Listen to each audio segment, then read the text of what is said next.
শত্রুতামি আছে নাকি অন্য কিছু? বা তো কারো সঙ্গে শত্রুতা আমি নাই আজ পর্যন্ত।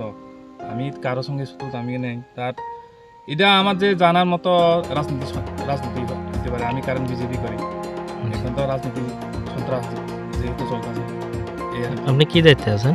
এই তো আমি জনজাতি জুলাইবাড়ি 38 জুলাইবাড়ি জনজাতি মন্ডল প্রেসিডেন্ট। মানে এটা রাজনীতির থেকে এমন হয়েছে বলে মনে হইতেছে। আমার তো এরকম মনে হইতেছে। নাহলে তো কালকে আমি আইছিলাম বাগানে ধরো না 11টা বাজে, আমি আইয়া গেছি 11:30 বাজে আমি আইয়া গেছি, তারপরে ঠিক আছিল বাগানিটা। তোমার বাড়িতে যাইয়া দেখলাম আধা ঘন্টাও লাগে না শেষ, মানে জল্লা মল্লা শেষ হয়ে গেছে। ফেয়া সার্ভিস ফোন করছে, ফেয়া সার্ভিস আইসি, ফেয়া সার্ভিস আইতে শেষ জল্লা গেছে। ফায়ার সার্ভিস সময় মতো আইছিল? সময় মতো আইসি, রাখুন জায়গা কিছু না, এত সেকেন্ডের ভিতরে শেষ আমরা বাগানটা। ঠাকুর ঘরে গেছিল আর কি, ঠাকুর কাছে গিয়ে মোমবাতি থেকে আগুন লাগিয়ে কোনখানে হয়েছে? বিবেকানন্দ করলেন নাম কি জানেন? কৃষ্ণাপক্ষ বিশ্বাস।